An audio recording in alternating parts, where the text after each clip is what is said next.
Ladies and gentlemen, my name is Scott. Hey, yo. Is that his younger brother? It's gonna be Jeff. The cream will rise to the top, oh yeah. And you're listening to all of the great action figures from our good friends at Hasbro. The Fully Poseable. Have your own WrestleMania with all your favorite figures. Wrestling Figure. Each sold separately from LJN. Podcast. And we are the Mount Rushmore of professional wrestling.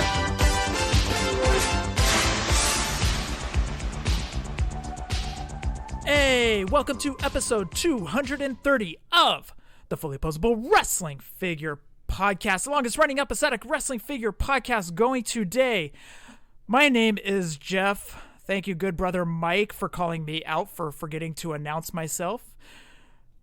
Sitting alongside next to me is my real life brother, not storyline brother, Scott. Scott, say hello. Hello, and you must be so embarrassed. It's happened once or twice before, but oh well. Everybody's like, we know Scott. Who's that other guy talking? They'll never know unless they listen to the next episode. It's like the lead singer from Ghost, how he keeps changing out. Yeah, yes. Oh, don't get Shannon started, dude. What do you mean? Oh, you're going to start talking about Ghost, she's going to go crazy. Possibly. Yeah, very possibly. Scott, what's going on over there, man? Another beautiful day in paradise. I have Sour Head's Bang coursing through the veins, and I don't know why, but over the course of the last week, I have watched all 9 trilogy episodes of Star Wars. I don't know why. Well, no, I take that back. I'm a liar. I take that back. I did skip Phantom Menace because, you know, it's Phantom Menace. If you're going to skip one, that's the one. I actually did that intentionally. I didn't want to watch it. Okay, why have you been watching all these episodes? I don't know.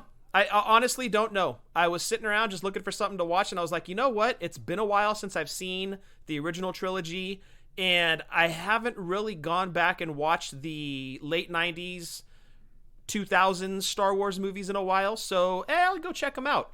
And it just got me into a loop of watching all of them. So I watched the original trilogy first, then I watched the other 2 minus the Phantom Menace that came out from 99 through, I think it was 2005. And then I watched all of the 3 recent ones. I don't know why, just something that was floating my boat. But really, when you ask somebody what's your favorite Star Wars movie... Oh, I also watched Rogue One. Speaking of my favorite Star Wars movie. When you ask somebody what their favorite Star Wars movie is, if they say Phantom Menace, you really can't trust that person.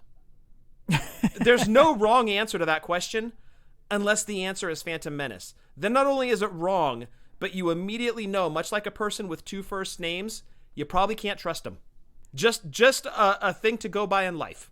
So that's like your favorite match is Alicia Fox versus Melina? Yes, exactly. If a person says that, run the other direction. That person can't be trusted. For the record, my favorite Star Wars is Rogue One. If I have to go favorite Star Wars in the trilogy series, watching them back, Power of the Force is strong. Very strong because it's a nice love letter to the original trilogy. But I got to go Empire Strikes Back. I know that's kind of the run-of-the-mill answer for everybody, but it's so especially going back and watching them, it's so strong. It still stands up today. It's such a great episode. I think I got to go with that one if I have to pick from the trilogy. But overall, easily my favorite is Rogue One. Yeah. There's our Star Wars discussion, and Jeff got to throw in his moment of, I have no idea what Scott's talking about. I just have never been into Star Wars, dude. Except for Baby Yoda. Oh, dude, I love that little thing. Jesus, that 50-year-old child is awesome, dude. Yeah. I'm a 50-year-old child. Almost.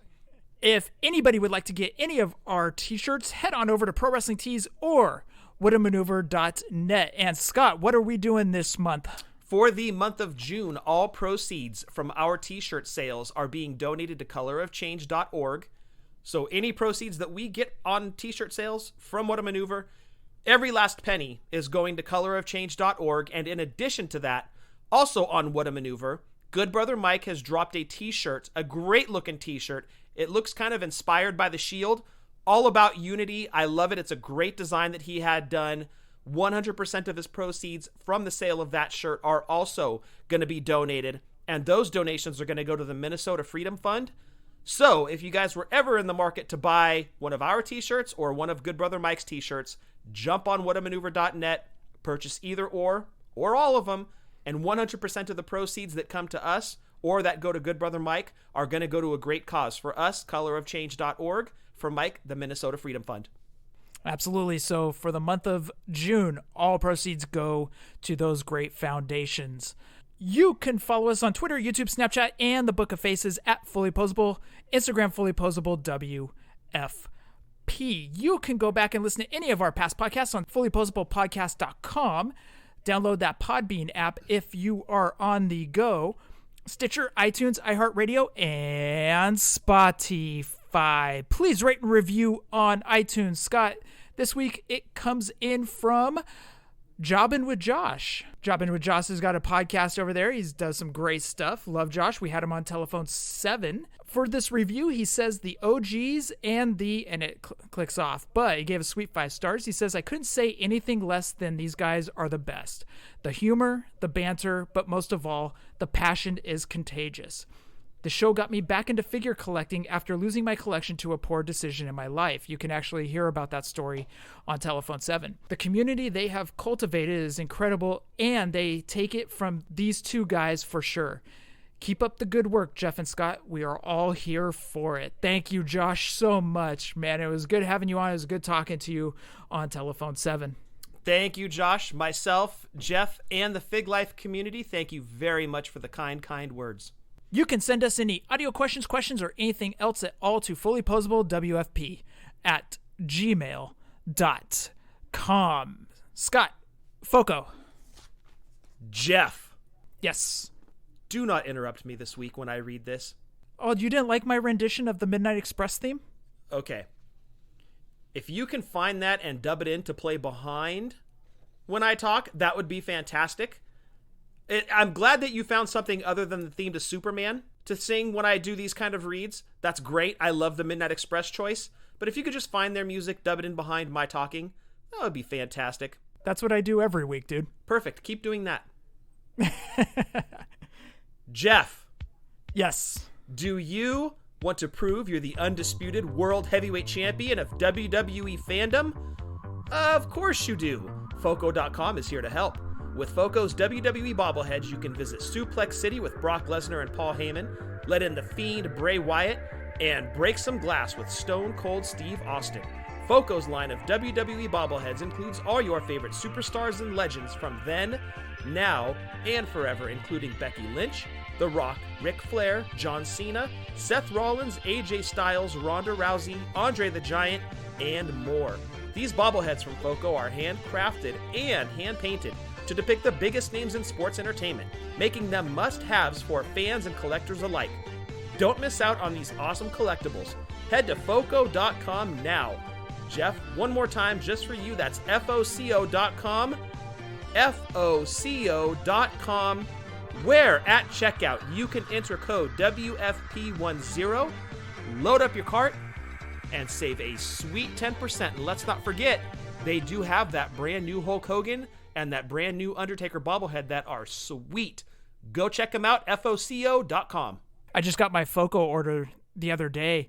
Got the Ultimate Warrior bobblehead, which is absolutely amazing. That thing is so beautiful. But the other one that I got was for Celeste. I got her the Greg Kittle San Francisco 49ers bobblehead. But the cool thing is Kittle is doing Penta Zero Miedo.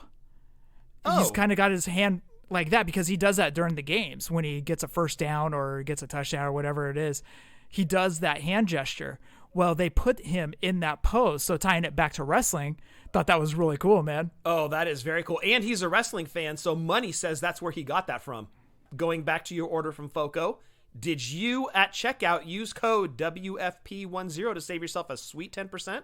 Yes, and it took quite a bit off. Good for you. Good man. So, listeners, be like Jeff.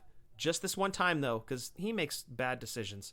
Be like Jeff in this situation, and at checkout, FOCO.com. Use code WFP10. Save yourself 10%. Scott, we did a Wendy Richter figure giveaway this past week, and the winner of the Wendy Richter figure is Bill Stremkowski on Twitter at bstrem, STREM 10. So congratulations, man. You have 7 days to hit us up to claim that prize. So congratulations, man. Congratulations, Bill. That's a good get, man. That Wendy Richter is sweet. Scott, did you do any finger poke of doom? I did on a couple of fronts. First up, Megalopolis got in the pre-orders for Elite 77. So for those of you that were having to shell out quite a few bills for that Fiend figure, hopefully you got into Megalopolis, saved yourself a bunch of coin because they had them up at $21.99. Here's the bad part. I ordered mine, you ordered yours, Jeff. A couple other people I know for sure got theirs. Those things were gone in a matter of hours. I bought Bray, Rick Rude, and Liz probably at about 2:30, 3 o'clock or so. I believe that was on Wednesday. The next morning, I go into Megalopolis just to see if the pre-orders were still up and how they were doing. Dude, the Bray was already sold out. I mean, no huge surprise, especially considering $21.99 plus shipping. That's a steal given other places that are selling Bray right now, secondary market and otherwise. So again, hopefully you guys because I posted it to Facebook. I know Jeff threw it up on Twitter. Hopefully you guys got your Fiend figures. So yes, I did get Fiend, Liz, and Rude. So I'll have those three hopefully next month. And aside from that, did a little bit of G.I. Joe business with Mr. Charlie Shaw himself. The good man hooked me up with Snow Job. And, oh gosh, who else did he hook me up with? A Cobra Soldier and one more that I'm blanking on. I'm sorry, Mr. Shaw. I cannot remember the third figure. But, Cobra Commander from the Resolute series. Cool looking one with the cape. And yeah, Jeff, you can throw in your yeah at any time here. So I got 3 figures from Mr. Charlie Shaw. And at Rev E Hoops on Twitter reached out and said that he was looking to part with some of his G.I. Joes. And that transaction is in process. And by the time all is said and done, I think I'm going to have my figure wish list for G.I. Joe done. And then at that point, time to start looking at vehicles. But Charlie Shaw, huge thanks to you. Megalopolis, of course, big thanks to you for coming through for us. Hopefully you guys get in on the Bray pre-orders as well. They still have all the rest of them up. And if you missed out on Bray, you can order the Elite 77 set. So just want to throw that out there. That the Bray himself is gone, but you can still order the set if you have to have a Fiend figure and you don't want to try to get them at retail. And of course, big thanks to at Rev E Hoops on Twitter, because we're going to do a deal for some G.I. Joes. He's going to round out my list for me and I'll be happy with the figures, then onto the vehicles. And that's pretty much all my finger poke could do. You and those G.I. Joes, man, it's bringing back that nostalgia for you, isn't it? You know what? It really is. And I'm at a point where, and we've talked about it, we have the older wrestling figures, I would say a good 95% of all the ones that we want. And given prices right now, it's hard to jump in. And we've talked about this, the whole thing with the secondary market. It's crazy right now, and it will slow down a little bit at some point. So it kind of guided me in the direction of, well, I loved G.I. Joes, and it's starting to make a comeback with their new 6-inch line. And there's a Snake Eyes movie coming out, and I play the app on my phone all the time, that little G.I. Joe game, and it's just got me in the full nostalgia feeling for that G.I. Joe. And now I'm back in the thick of the hunt on G.I. Joe figures, still doing wrestling, of course, and it's just a lot of fun. And yeah, it really brings back those feelings of childhood. One thing I did want to touch on, Jeff, is I almost pulled the trigger on NJPW Series 2 from Super 7. I haven't pre-ordered yet. I want to, but man, you know what it is? It's the price point right now that's killing me, that $45. I'm not saying it's not worth it, but as I'm buying Elites online, doing the pre-orders with not just Elite 77, but I did the Legends figures as well. You're doing $20 to $25 per figure on those when you figure in shipping. I've got the G.I. Joe thing that I'm going for as well. Oof. I might wait until they come out and they hit the website. I don't know if I'm going to actually do the pre-order before they kill it off. I'm just really on the fence. I love the Naito. I love the Takahashi. And those are the two that I would get. And it's not that they're not worth every single penny, because they're beautiful. The packaging, the accessories, the figures themselves are outstanding. It's just that $45 price point is kind of holding me back from pulling the trigger right now. Completely understand. And you know what? You're not the only one that has said that. I've talked to a few people that are debating on either A, getting just Okada from Series 1, or B, trying to purchase a second Okada from Series 1, but the price point is what's killing it. A lot of people are like, man, I can't justify spending another $45. Yeah, and again, it's nothing against Super 7. The price is warranted. It's justified. You look at that figure and all of the accessories and then the packaging, I get it. I 100% understand why that figure is $45. It's a collector-driven figure. It's not meant for your run-of-the-mill, kids going up and grabbing a figure off the pegs. That's not what it's for. It is meant for the collectors, the hardcores like us and our listeners. But it's that $45, man. I start thinking, okay, that's 2 Elite figures. I completely get it on the price, Scott. I get it, man. That $45 is steep. I did do Finger Poke of Doom. Okay, you get to talk G.I. Joe. Actually, I got to thank Soda Hunter because he's like, if Scott can talk G.I. Joe, you can talk about what you just pre-ordered. I pre-ordered the Haunted Mansion Funko on Entertainment Earth. It's the actual outside of the Haunted Mansion. Oh, that's awesome. So it is the Haunted Mansion then. Correct, with the butler.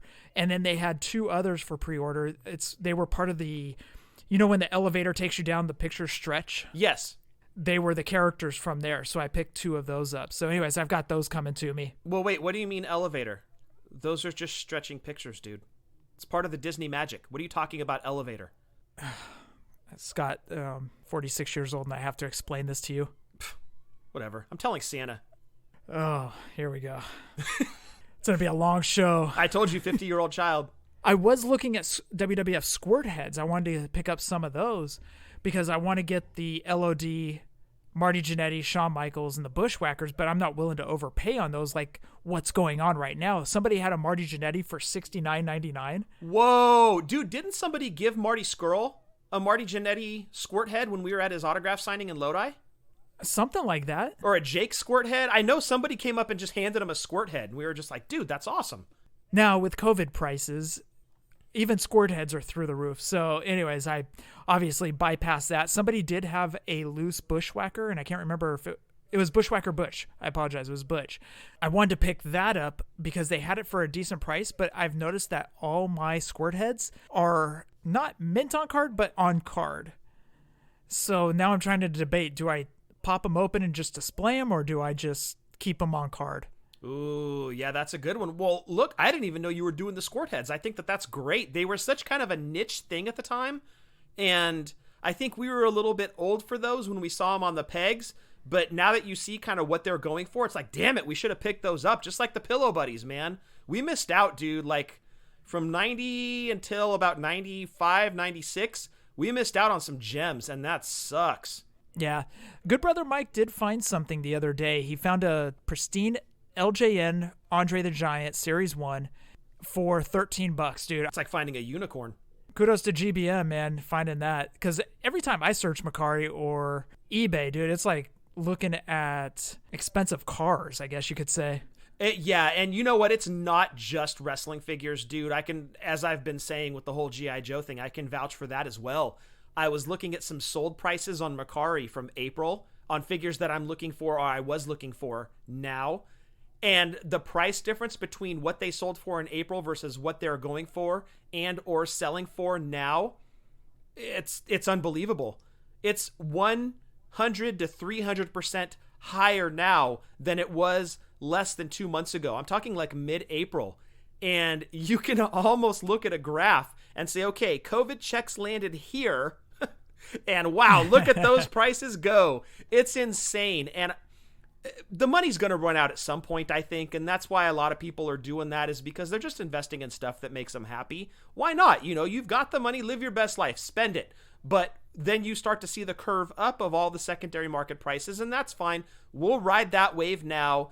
It will dip back down. Of course, I don't think it'll ever hit levels that it was even 2 to 3 years ago, but I expect the dip to come at some point, because the good time money is going to run out eventually, and I think you're going to see everything start to correct itself. But again, it's never going to dip down to what it was 2 or 3 years ago. I think that price point of, say, a month ago to a month and a half ago is going to kind of be what you're looking at moving forward. I was reading a story on Facebook from a gentleman in one of the Facebook groups I'm in for wrestling figures, and he had the debate going on. He was like, he actually put together this long message, But he said, guys, if I sell off my collection right now, I can be debt free. And a lot of people messaged him below and said, don't sell, you know, you're going to regret it or whatnot. And he's like, do you guys understand what it's like to be debt free? He goes, I can just sell off all these figures and be debt free. He goes, that's one of the most amazing feelings in the world. So it was a fun I shouldn't say a fun, but it was a interesting conversation going on below that gentleman's post. I think he was going to end up selling because that feeling of being debt free it's like 50-pound bag off your shoulders. Well, for sure, but it also runs down to what is your situation in life? You know, do you have a wife and kids and a mortgage and bills stacking up? And if you were to sell these figures, would that all wash away and you would be comfortable? For a lot of people, if that's the situation, I would say yes, especially given the market the way it is right now, sell. If that's going to put you and your family in a better position, absolutely. If you don't need to sell and you're in debt, I probably wouldn't sell. But again, it depends on what your collection means to you. Our shared collection, Jeff, that we have, be it LJNs, Remco's, Galoobs, Hasbro's, I could never part with those. I just couldn't. It means too much, especially the figures that we have are the ones that we grew up with. I couldn't part with those. There's no way. So, I mean, the ones I have hanging up on my wall, that's one thing. If my family needed the money, yeah, those would go in a second. Because family first, right? I love the figures, but family first. But we're comfortable right now. The market's really high, but I don't buy these things to resell them. Right? That's not why I have them hanging up on my wall, and that's not why you and I have a bunch of loose figures laying around between our two houses. We don't buy them to resell them. We buy them because we love them. That's why we've been doing a podcast for 4.5 years, 220 plus consecutive episodes. We love these things. There's a reason we've been on doing this podcast so long. We love these figures. We're not in it to resell it. That's not our thing. For some it is, and to each their own. If that's why you're in it, great. And if you can resell them and get out of debt, go for it. That's awesome. But our shared collection, Jeff, no matter what, I could never part with those. But the ones hanging up on my wall here, be it Mattel's, Jack's Classic Superstars, my one grip and flip package that is signed by Rick and Scott Steiner. You know, if I had to sell those to get out of debt and make my family comfortable, I totally would. But the ones that you and I grew up with, I could never part with those. That actually led to an interesting conversation that Norm, my buddy Norm out here, texted me. He said, when is it okay to sell off Mattel Elite Series and ask for more than cost plus shipping? Oh, okay. You mean without violating the terms of the Fig Life? Correct. Yeah. Look, the way I always view it is if you can't find that figure on the pegs anymore, and really the secondary market is where you've got to go to get it, it's fair game. You know, charge what you charge. My rule of thumb is if you can still find that figure in most parts of the country, going to Target or Walmart or jumping on a website and maybe paying a couple dollars more for it, if that's the case, you got to go cost plus shipping. Otherwise, I think you're really taking advantage of people. You know, especially when you find something on the peg and you turn around and you're like, I want $35 plus shipping for this figure. If that same person that's buying that figure right now can go on another website, eBay, whatever, Entertainment Earth, Megalopolis, if they can go on that same website and get that figure for cheaper, you're fleecing them. That's just my opinion. To each their own. I'm not telling anybody how to live their life. If you want to make money off of this hobby, go for it. But that's not why I'm in it, and that's not why people in the Fig Life are in it. That's not us. We're not in this to make a buck. We're in this to help our fellow collectors. That's why you put hashtag Fig Life next to your name. That's why you wear the t-shirts with hashtag Fig Life on it. You're out to help people, not make a buck. That's my rule of thumb. Now, if it's, you know, an old Elite Series, an old defining moment, entrance great, whatever it might be, and you can't readily find that figure, then it's fair game. All bets are off. Right now, with it being a seller's market, I actually don't blame anybody for selling off their collection or older figures or whatnot. Right now, you see dollar signs all over the place. So I don't blame anybody for even remotely wanting to sell off their collection right now. or sell off any of their prior figures.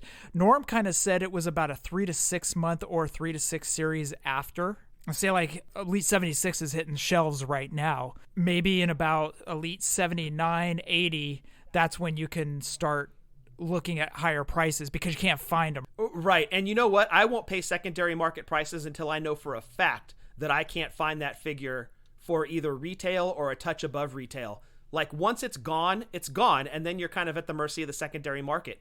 But I won't pay secondary market prices for any figure until I know for a fact that I won't have any chance of finding it at that retail price, either online or at retail.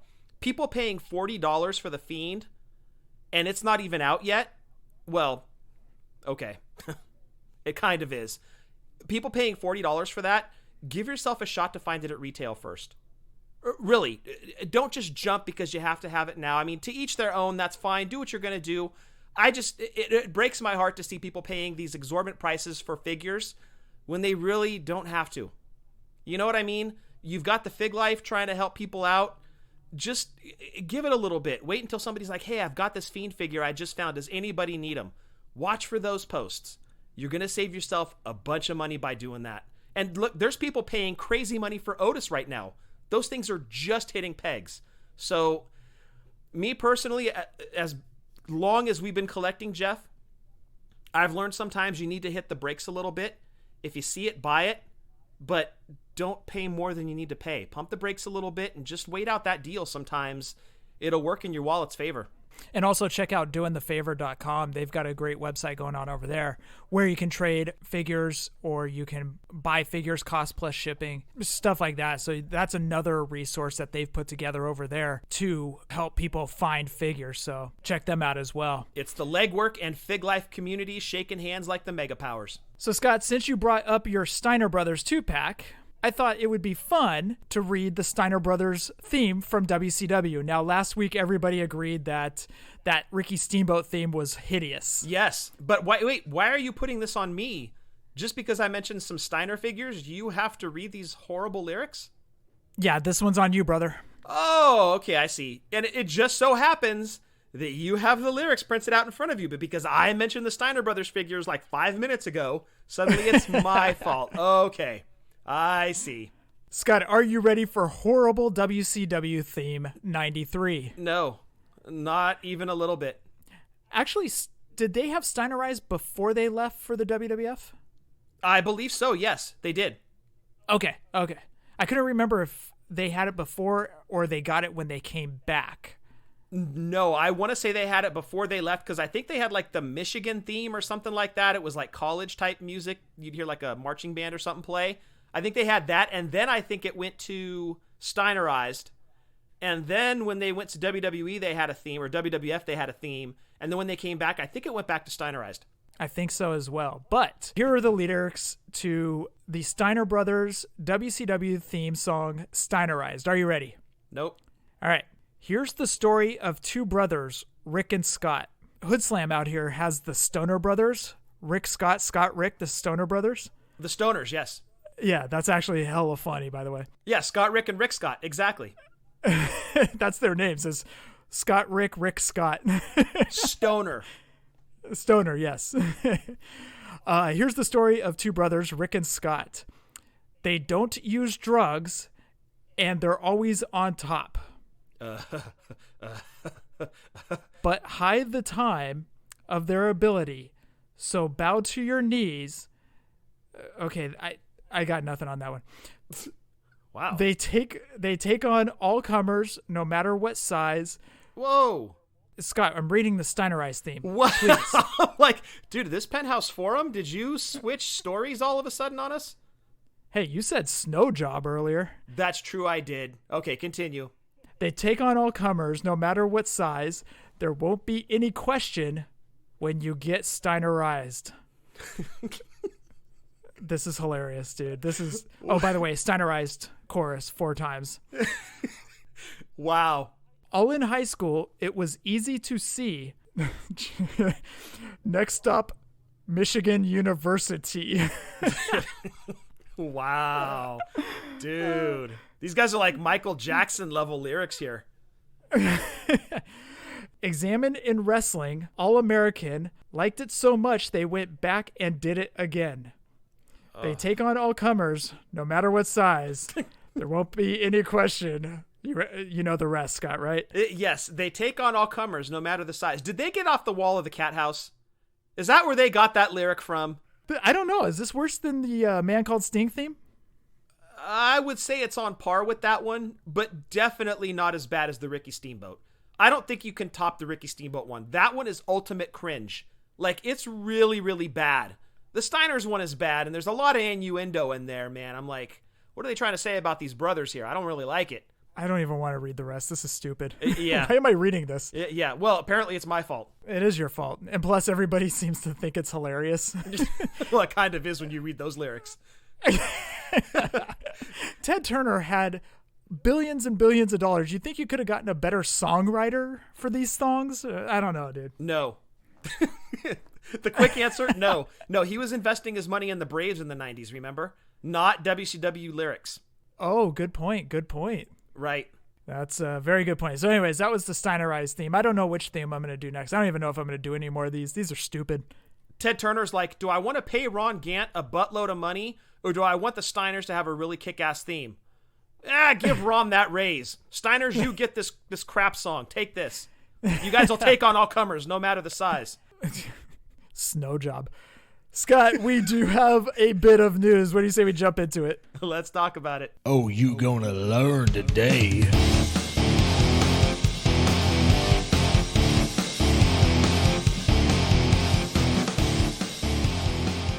Scott, before we kick off the news, what do you say you jump into that Manscaped ad? This news segment is brought to you by Manscaped. Jeff, flowers are blooming, the grass is growing, and it's time to mow your lawn. Thanks to our sponsor, Manscaped, you can trim the hedges below the belt safely and efficiently. I'm talking about ball trimmers. Manscaped is here to make sure your balls are smooth and smelling nice. After all, it's time for some spring cleaning. Manscaped is the only men's brand dedicated to below-the-waist grooming. They have forever changed the grooming game with their Perfect Package 3.0. Precision-engineered tools for your family jewels. The Perfect Package 3.0 kit comes with the Essential Lawnmower 3.0 waterproof, cordless body trimmer, and a ton of other liquid formulations to round out your manscaping routine. This third-generation trimmer features a cutting-edge ceramic blade to prevent manscaping accidents. Millions of balls, and all three of yours, Jeff, are about to be nick-free thanks to Manscaped's advanced skin-safe technology. Inside the Perfect Package, you'll also find the Manscaped Crop Preserver, an anti-chafing ball deodorant and moisturizer. It's starting to get hot outside, and this is crucial so your balls stop sticking to your leg. And as our treat, you'll find the Crop Reviver, which will keep your balls smelling fresh, just like spring flowers. Subscribe to the Perfect Package and get a new replacement blade refill for your lawnmower trimmer delivered to your door every 3 months, making sure your trimmer always stays hygienic and clean. For a limited time, subscribers get 2 free gifts: the Shed Travel Bag, a $39 value, and the patented high-performance anti-chafing Manscaped Boxer Briefs, which are incredibly comfortable. This is the perfect package for your perfect package. Get 20% off plus free shipping with the code WFP20 at manscaped.com. Do yourself a favor and always use the right tools for the job. Get 20% off and free shipping with the code WFP20 at manscaped.com. That's 20% off with free shipping at manscaped.com and use code WFP20. It's spring cleaning, baby, and your balls will thank you. Anytime you pick up anything from manscaped.com, head on over there and use code WFP20. Celeste just actually got me the Weed Whacker, Scott. Oh, so you need to go a step beyond the mower. Like, you've got some big-time foliage going on down there, huh? No, the Weed Whacker is actually the nose and ear trimmer. Oh. I've got to say, this is one of the greatest things she's ever gotten me, because I don't know if anybody else has this issue, but I get ingrown hairs inside my nose when I use my nose hair trimmer.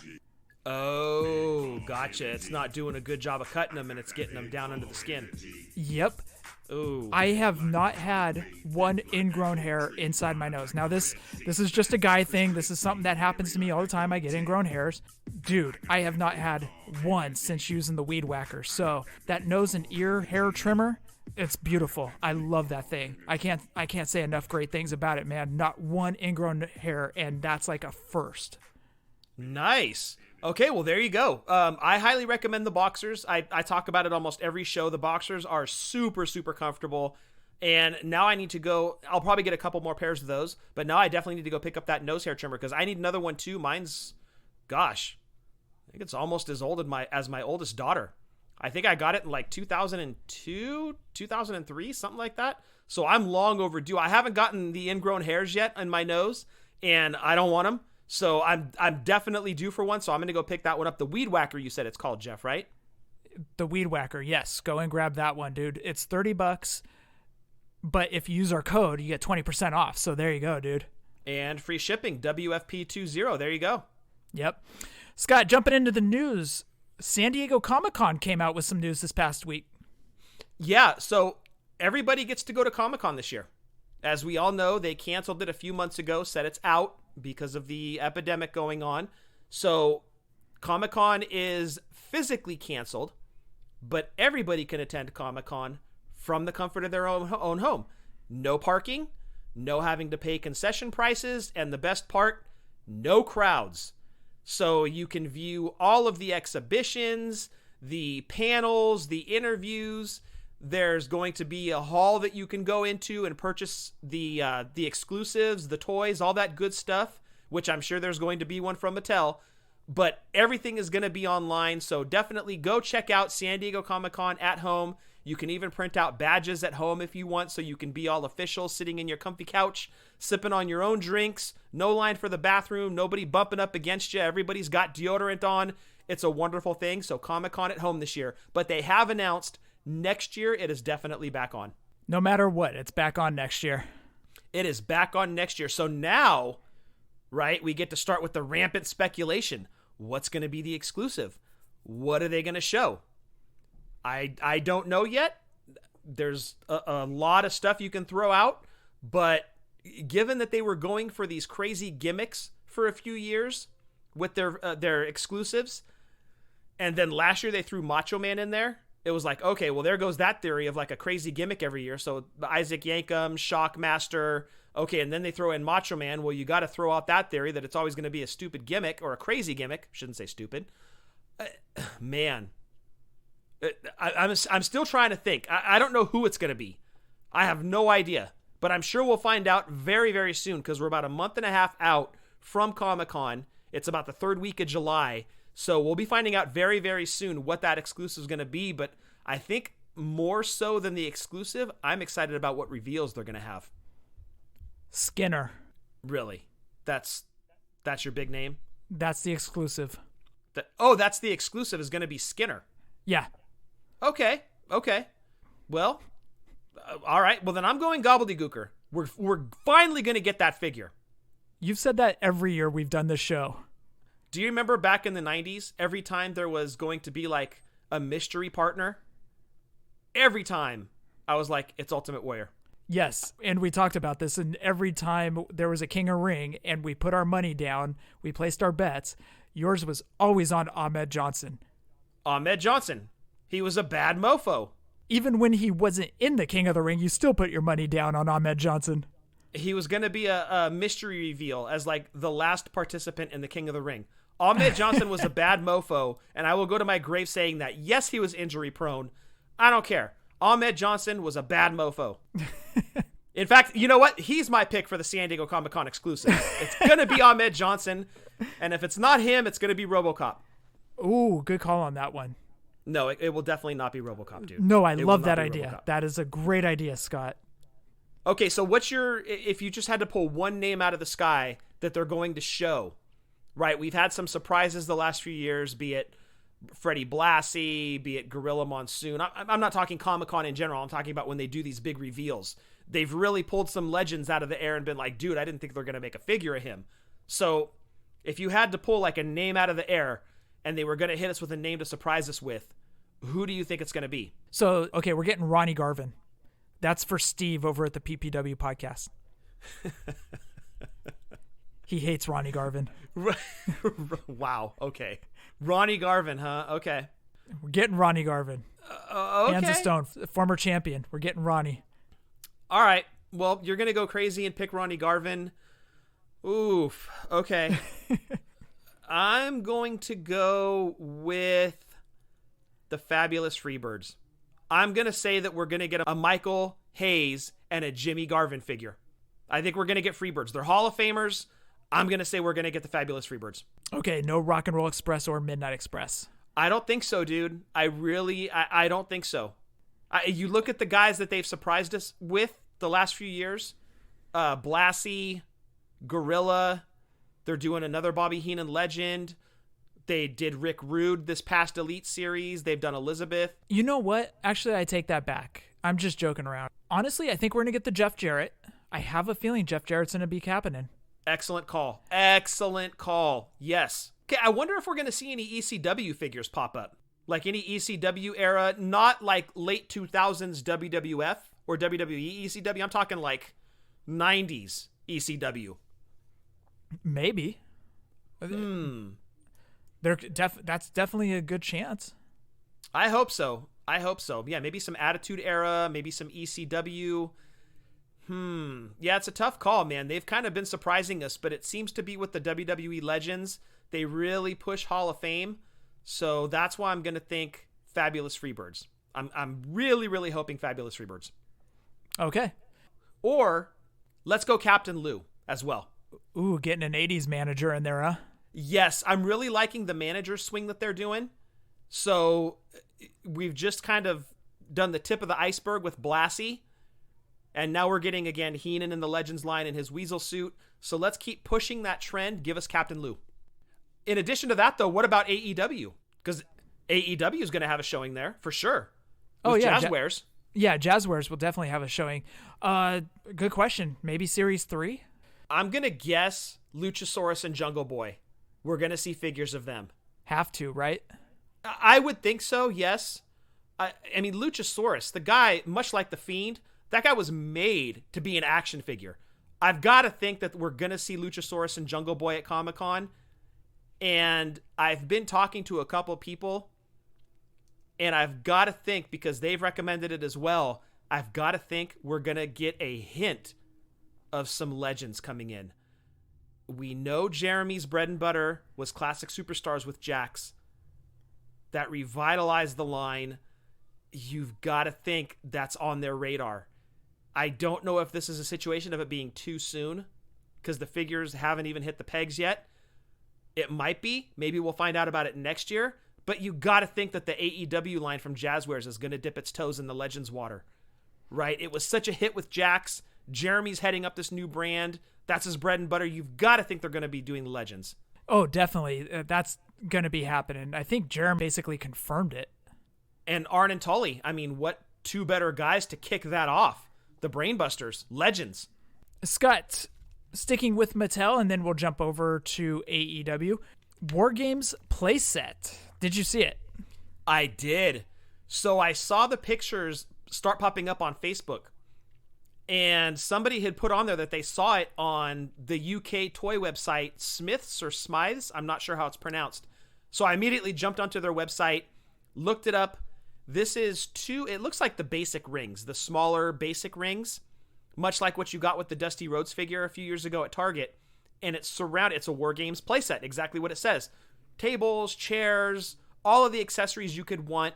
It's got the surrounding cage. It does not have a top, of course. So, of course, no top to more mirror the NXT version of Wargames as opposed to the NWA version of Wargames that did have a top on the cage. So, two basic rings connected with a cage all the way around it. It's got pieces of the cage that break away. It's got a working door on it that also has a breakaway piece inside the door. I was talking with Tim at a chair shot on Twitter. I was talking with him offline about it, and the hardcore collectors in both of us were like, damn it, this isn't like real scale. There's no top on the cage. It's, we want this for display or whatever. And we both kind of came to the realization that this isn't a display set. It's a play set. It's meant to be played with for the kids. And it was like, oh man, we just want that real scale display so bad. But are you really going to complain that you're getting a war game set? Not really. This thing is cool looking. Yes, it's the basic rings. It's not the full real scale setup. Still looks awesome. Kids are going to have a blast with this thing. And I hope it sells well, because this couldn't have been cheap for Mattel to produce and make. So I'm definitely buying one. I hope a bunch of people listening are buying one. Hopefully the figure photographers can make this thing work, and it's going to be amazing. Scott, I did go on to Wrestling Figs message boards, and I was following Steve answering some questions, and the one that stood out, somebody asked Steve, any chance of a running change of Rude without wearing the robe? If not, then going forward, is it possible to have all soft goods that are prone to staining not be worn in packaging? Steve said, seeing what can be done. The team is looking into this. Wait, is there an issue of soft goods and packages staining? I guess so. I don't know. We're mitting on card, dude. We don't know. Wow. Okay, I had never heard about this before. I had no idea that was an issue. Interesting. Yeah, I know that the Dalton Castle one from FTC, I know that one got stained from his soft goods outfit. But from Mattel's side, I haven't heard about that. Oh, okay. I had no idea. Very, very interesting.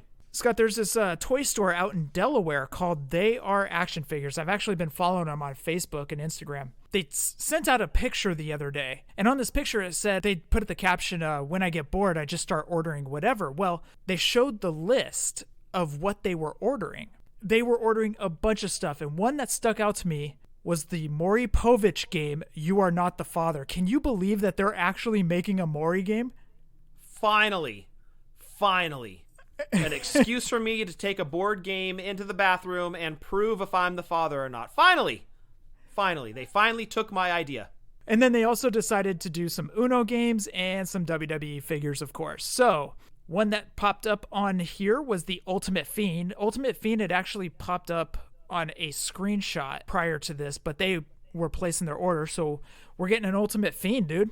That is awesome. I can't really see how it's going to top the Elite Fiend unless they take that same figure and then put the soft goods jacket on it, and then of course hands or whatever. But really what can take it up over the top is the inclusion of the puppets, and I've got to think that's what's happening with the Ultimate Fiend, jacket and puppets. WWE Ultimate Hulk Hogan, which we all knew about, they showed that at Access. Becky Lynch Ultimate Edition action figure, Bobby Fish, which stays in line with that rumored lineup that we had just heard about the other day. Drake Maverick, same. This one got a lot of people talking. Goldberg versus Bret Hart Elite Collection 2-pack.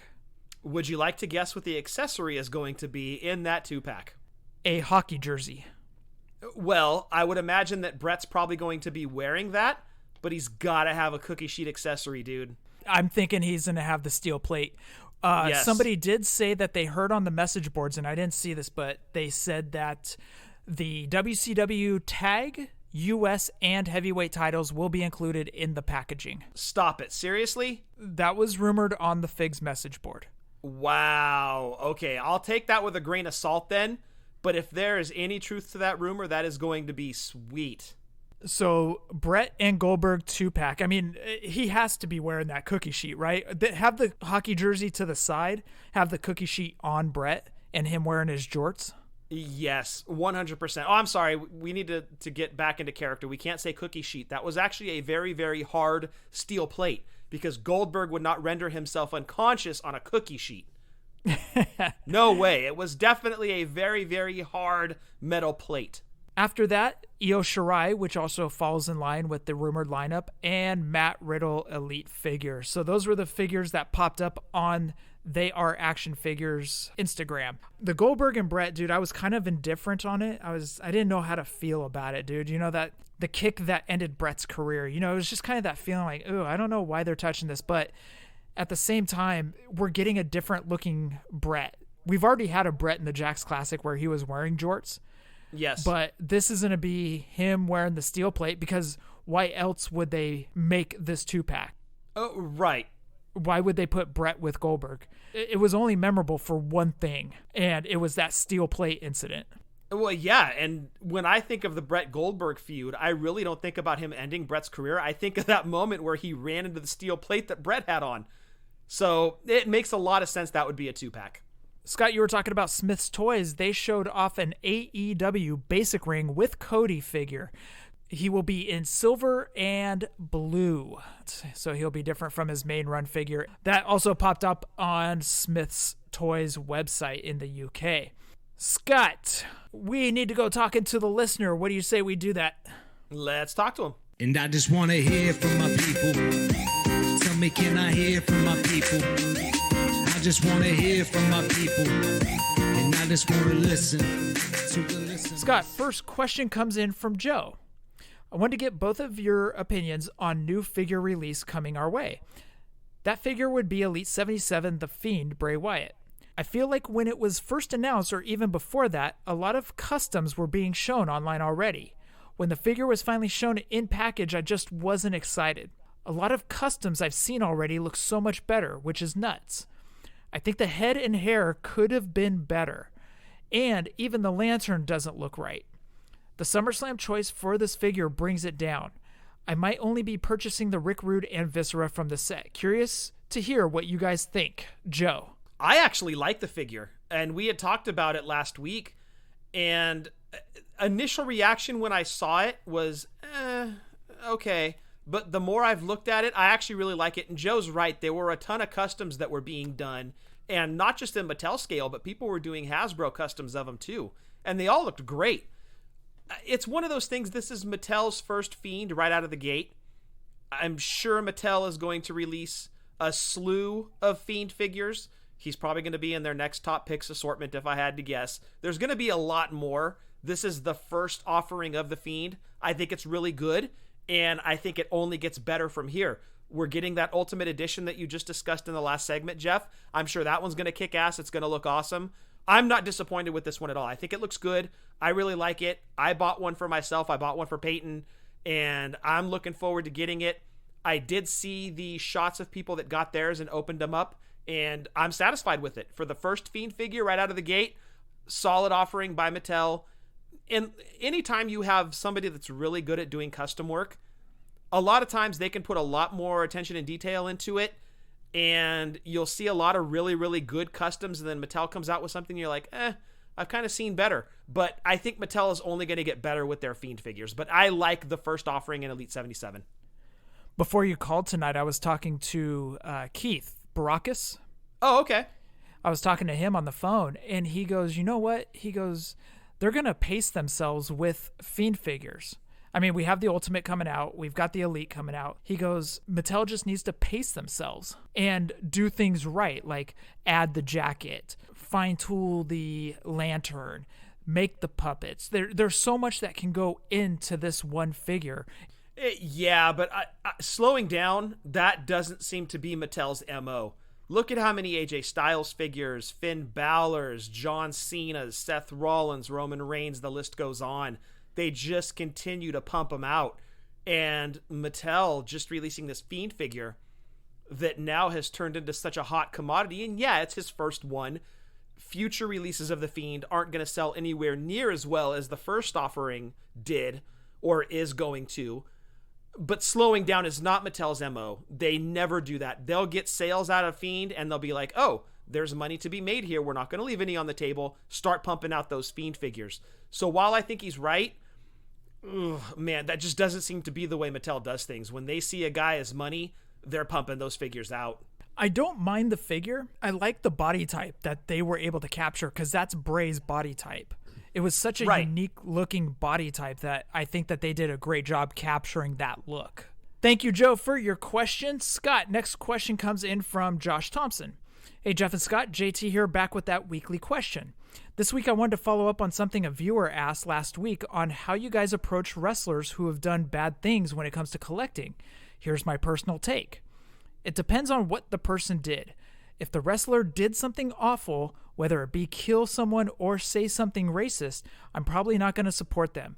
But if the wrestler is reported diva or jerk backstage like Shawn Michaels was during the 90s at WWE, I'm willing to separate who they are in real life from who they are on TV. At the end of the day, I'd rather give my money to a reported diva/jerk than someone who's a murderer or just constantly done bad thing after bad thing with no redemption in sight.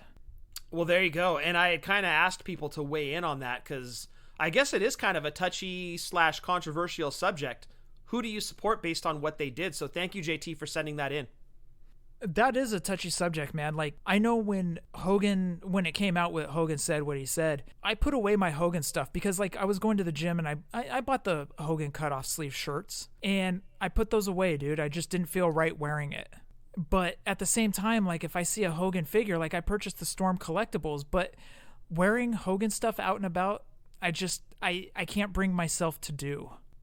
Gotcha. So you're still going to buy the figures, for example, that Ultimate Edition Hogan that's coming out. You're going to buy that, but you don't rep his gear, is what you're saying. Yeah, I don't rep it out and about at the gym or anywhere. Like, if it's a hot day, I'll throw on a cutoff sleeve shirt and go to Target or Walmart or whatnot. But just, I don't know. I just can't. And it's funny because when Warrior came back to WWE and they came out with that face-painted Warrior t-shirt. Yes. I was wearing that everywhere. But again, dude, the things he was saying, holy crap, man, he was not a good dude. And he never tried to make it right either. And that's kind of the bad part. Like, we understand that Hogan said what he said, and then he apologized. Now, whether or not that was sincere, there's different accounts of how people took that. I don't know. But Warrior never even apologized. That was his opinion, and that was that. That was Warrior. So, yeah, I'm with you. I have the same shirt, the one that they released in 2014. And yeah, I don't really wear mine around either. I'm with you on that. Scott, we're going to end the show with some general talk. A lot of people messaged me last week and was talking about how you were needing to fill some holes. Yes. Like you had a lot of holes to fill in something like that? Yes. Thank you to a couple of listeners for actually approaching me and filling those holes. I am now satisfied. Thank you. Well done, dude. I didn't even think about it when I was saying it, and you told me, you're like, dude, apparently you needed to have some holes filled, and I'm like, oh, man, here we go. Here we go. And it was funny because Nate at Rink Skirts reached out to me, and he was like, how do you like them holes being filled? And I'm like, oh, man, great. See, when you have a dirty mind, like sometimes the show does, you gotta expect it back. And we got it, or I should say, I got it back. So, to all of you who were concerned or stepping up to offer to fill the holes have already been filled. Thank you anyway, and thank you for your concern. The two things people took away from last week's show: the horrible Ricky Steamboat theme and Scott needing to fill holes. Should we change the format of our podcast? Because apparently we're in the wrong business here. Right? That's the other podcast, isn't it? Yeah, that's the other one. People might like that one better. Also, when all of this is done and let's say people do start having signings again and wrestlers do go back, Scott, I wanted to talk about paint pens, man. Our paint pens that we have, are people going to be using them? I mean, this is another general topic that's been going on in the fig life. Like, are people going to be using our paint pens when we hand it over to them? The short answer is no. I don't see how. You don't want to be transferring things between people, and you want social distance. So no touching. So you handing off a pen to somebody to hand to the person signing the autograph, that's right out. Gloves or no gloves, you can't be transferring things back and forth between people like that. So I really don't think that if you go to a signing in the near future, or even in the future, you're going to be able to hand that person a pen to sign autographs with. Now, we as collectors need to change the way future conventions and or autograph signings are done, and that we need to demand paint pens be on site as opposed to Sharpies. And it would be in our best interest, I think, to reach out ahead of going to a signing, reach out to the promoter and be like, hey, what are they using to sign? Is it basic Sharpie or is it paint pen? Because that's going to be a difference maker, and I believe we kind of touched on that a week or two ago, Jeff. It needs to be addressed ahead of time, because if it's going to be Sharpie, I'm in your camp here. I'm going to skip the signing. I don't want Sharpie autographs because, Jeff, when you were over here on Saturday, we kind of took a look at the wall, the signatures and everything. Autographs that I got back in 2005 with a Sharpie are fading. You have autographs on your wall, Jeff, of wrestlers who have passed away, and those are in Sharpie, and they're fading near gone, and you can never get those back. Now, had they been in paint pen, they would have lasted forever. But the fact that they're in Sharpie, they fade. So what's the point of paying all of that money for an autograph? Take Undertaker, for example. What is he, like $200, $400 now for an autograph? And you're going to get that in a Sharpie that in 10 years down the road could possibly fade or be non-existent? No, thank you. I'm okay. I'll save my money and then hope down the road that your next signing with the Undertaker, you're going to have a paint pen there and not a basic Sharpie. So it really, I think it starts to rest on our shoulders to not only request but demand that paint pens be there, or we're not turning up for the signing. I will not pay good money for a signature with a Sharpie just because I have figures on the wall. Jeff, you have figures on the wall of autographs from wrestlers that we'll never get back or be able to do over again because that wrestler's no longer with us, and that sucks. And I don't want to pay for an autograph again that's going to go away in 10 years. So if it's not paint pen with you, Jeff, I'm out. It's funny, dude, just thinking about WrestleCon and all the people that are going to be surrounded in one room. Yeah, how do you do that? That's a whole other, I mean, aside from paint pens, like now you're dealing with a whole logistics thing of how do you fit that many people into a condensed area with that much talent? Really, I think to New Orleans at the convention center, the way that they had so much space there, that's about how much space you would need for WrestleCon now. The entire NOLA Convention Center, where they had access and a couple other things going on, you would need the whole thing just for WrestleCon now to maintain social distance and no touchies. Like, with the new ground rules that are in place, you need a huge space to accommodate WrestleCon in the future. Assuming there is going to be a WrestleCon, and I would assume, yes, there will be one, but the rules have changed. So it's going to be really interesting to see that first WrestleCon out of the gate, the amount of talent that they bring in for that, what kind of venue is going to host that. Nobody knows, dude. That's the thing, is nobody knows. But, you know, whenever the vaccine does hit, you know, we've got 7 companies, last I heard, 7 companies going for that vaccine right now. And then you got to put it to trial, and that's 12 months, I think, at the earliest. So it's going to be interesting. It's going to be a race, dude. We'll see what happens. But anyways, this is a call out to the promoters. When these signings do happen again, you need to get Posca medium point paint pens. Okay, not just paint pens in general, but exactly what Jeff just said. Yes, because on Posca's medium point paint pens, it comes in a variety pack. So let the person that's getting the autograph choose what color they want. Have those Posca paint pens sitting right there, and have the person come up and go, oh, I think blue or white or red will look great on the figure. So they can choose what color they can use for that. So I'm honestly saying that this is like the best thing you can do is just go get Posca medium point paint pens, because it works great on elites. It works for basics. It works great for retros. With the way the packaging is looking for AEW, it will look great for there. So just have them sitting out and let the person choose. Yeah, I agree with you, Jeff. And this might sound weird to a promoter, like, wait, they want different colors and a specific type? All you have to do is look at a collector's wall that has these figures hanging up with the different color paint on the figures and how it pops off and why you choose specific colors. Just look at one collector's wall and you'll get it. You will understand. And look at it next to a Sharpie signature. I've posted that Finn picture, I don't know how many times, Jeff, of the Network Spotlight and the Elite 41 side by side. The Network Spotlight is signed with a silver Sharpie. The Finn Elite 41 Demon figure is signed in a white paint pen. The difference is staggering. I'm not over-exaggerating here. The difference is staggering. You can barely read the Sharpie signature, but the white paint pen, as those of you who have gotten paint pen signatures in the past can attest, it makes a huge difference. It pops off the figure. Not only that, longevity of the autograph on the figure bubble is going to be there as opposed to the Sharpie, which is going to fade after a certain number of years. It makes all the difference. And it makes all the difference of, is Scott going to buy a ticket for that signing, or is Scott not going to buy a ticket to that signing? I'm not. If it's Sharpie, I'm out. I'm not investing in something that's going to be gone in a few years. It doesn't make any sense to me to do that, especially with autograph prices going up every year. No, thank you. Seriously, that's 100% truth right there. And I don't think you're the only one, Scott, because there's a lot of figure collectors out there that love getting their figures signed that want them in a paint pen.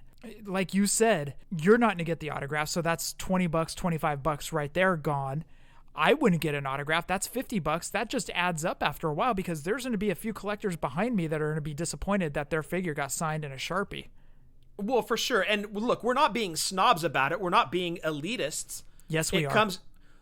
Maybe a small part. Okay. I yeah, we totally are, dude. Maybe a very, very small part. But I can show you pictures of my Iron Sheik autograph that I got back in 2005. I can show you my Nikolai Volkov, my Roddy Piper, my Tito Santana, my Greg Valentine, all of which were signed in Sharpies. My Hogan, my Warrior, all signed in Sharpies.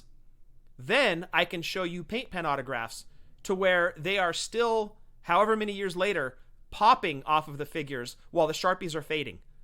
No way am I going to go meet somebody like Undertaker and pay $200 to $400 for his signature with a Sharpie that's going to be gone in a few years. That makes no sense. But I will go to a signing where the guy has a paint pen. That makes all the difference to me. And in addition to that, I'm sure paint pens are going to be kind of the last thing that they look at. Because look, first and foremost, how do you do wrestling conventions like, and we touched on this earlier, how do you do wrestling conventions like WrestleCon with the new standard? And you mentioned a vaccine, Jeff, but that covers the present day pandemic. Who knows what crazy thing is going to come next after COVID, right? Who knows what it's going to be? And then it's going to be the same situation all over again. So I think places are going to be a lot more conscious of things like that and practice at least a little bit of social distancing. So there's going to be a lot of changes, right? And however many months away from WrestleMania we are, 9 or 10 months, there's a lot of figuring out that has to happen, because not only WrestleCon, you've got Access, and they pack people to the gills. Well, except on Thursday night, they pack people to the gills for Access. They load that place up. There is no such thing as social distancing, right? Sitting at WrestleMania in a stadium, there's no 6 feet between you.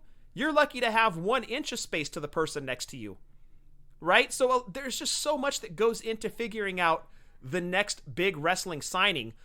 Yes, we're being elitist a little bit with the paint pen thing, but financially it makes more sense to do paint pens.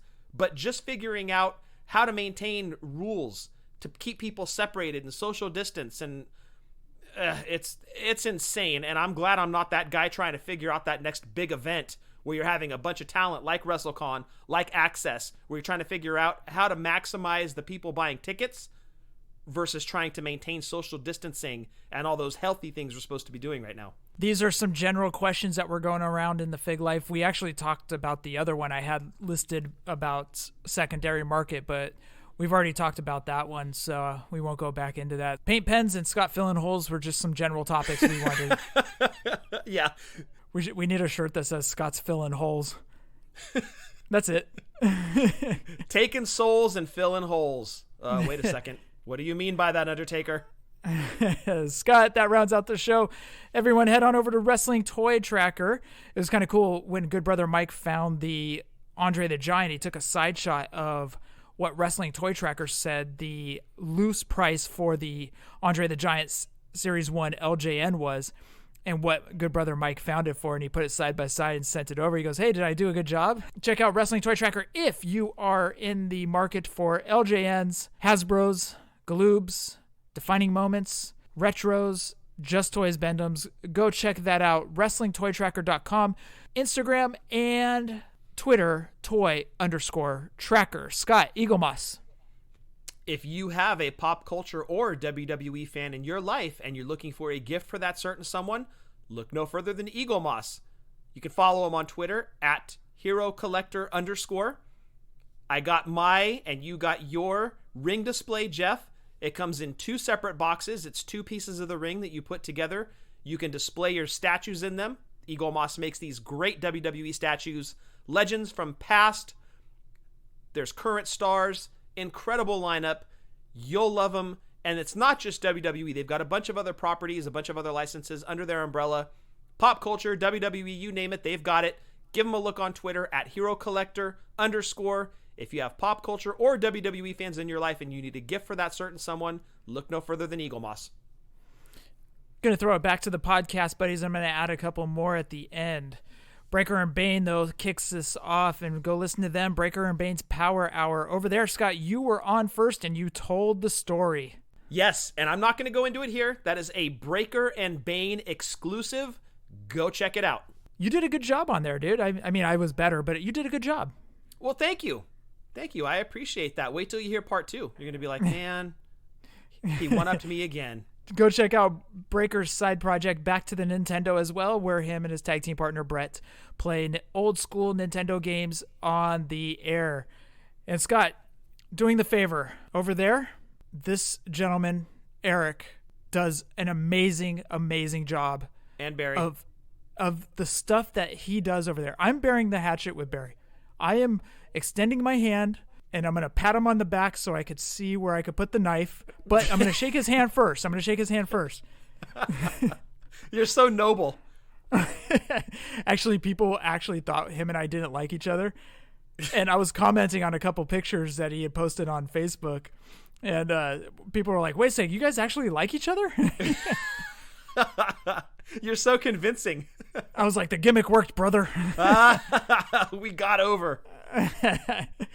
Anyways, Eric and Barry over there at Doing the Favor have a fun show. Also, check out their website, doingthefavor.com. Like I had mentioned earlier, you can join their chat group where you can trade figures, you can buy figures from people, or sell figures if you're looking. So, doingthefavor.com. Steve over at the PPW podcast has been doing a lot of fun shows where he's been bringing in creators from other podcasts, YouTube series, and having them sit down and kind of talk about the process of that these other creators have to go through. So he had our Vantage Point on there, and he also had Queen of the Ring on there as well. So, and Eric from Doing the Favor as well. So go check those out. Those are a lot of fun, and get the backside to putting out a weekly show or whatever show they are doing.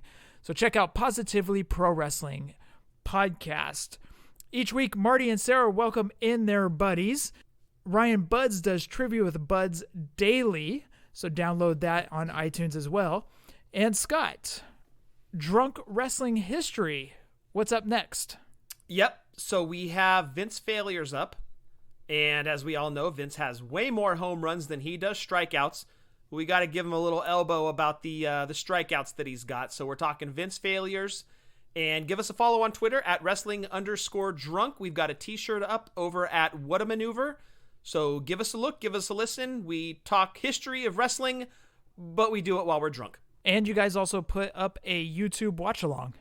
Yes, and I apologize for the audio. There were technical difficulties. Even on the Vince Failures episode, it was rough. We just had a bunch of technical difficulties with it. But yeah, there's a watch along up of Tanaka and Awesome from One Night Stand 2005, which if you haven't seen it, go check out our YouTube channel and you will not be disappointed. It's one of my favorite matches of all time. I just love it. It's brutal. Both guys went out there, nearly killed each other, didn't give an F about anything, and just tore the house down. It was match of the night.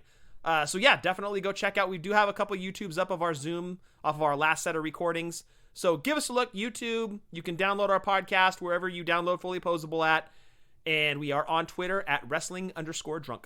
Also, I do a side project with Eric Arana over at Lucha Figures and Facts on the Lucha Central Network. You can find that on iTunes as well. Our latest show just dropped where we talk about the Conan Toy Biz figure.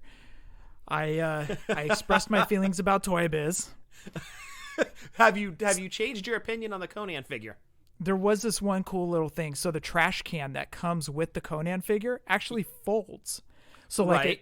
Wow. So you're talking about the accessory that came with the figure, not the figure. Check out Lucha Libre Figures and Facts.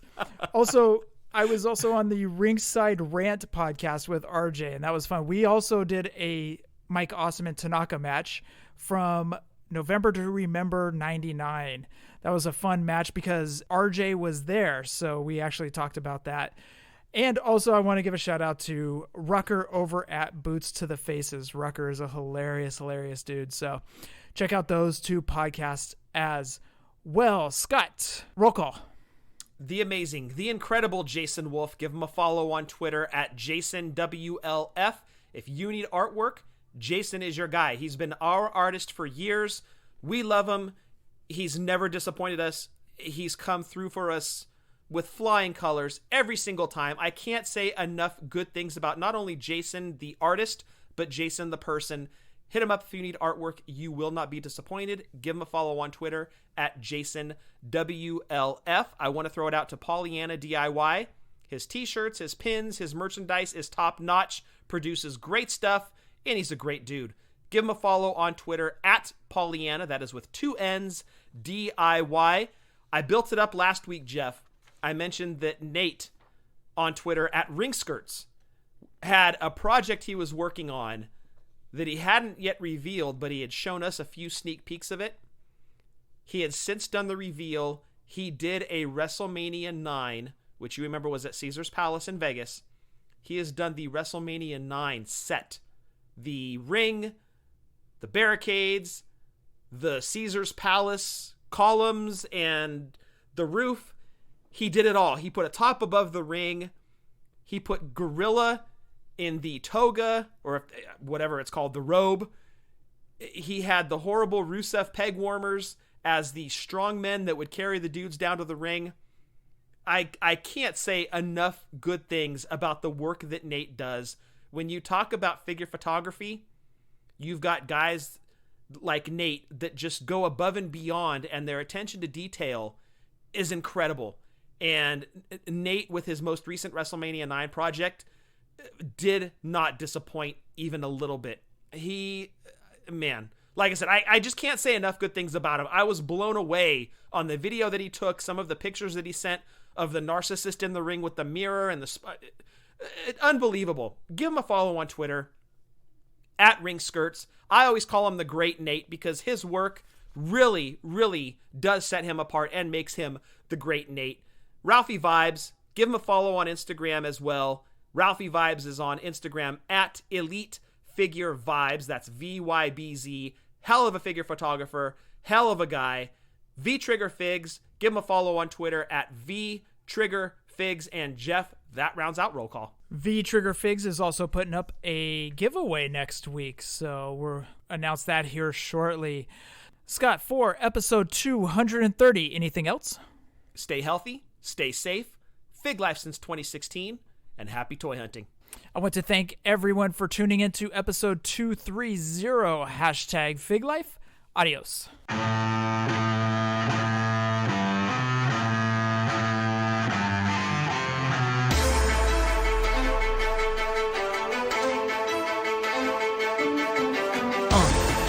Yeah. Fully poseable. Let's go. Jeff and Scott, the Toon Brothers, busting out the ring. But we don't take it out the box, MOC. Happy toy hunting, we'll see you next week. We're the OGs of WFP. Fully poseable, thank you all for listening. It ain't no storyline, real life siblings. So everybody go and do your toy spotting. Hashtag FigLife, adios from the Kings.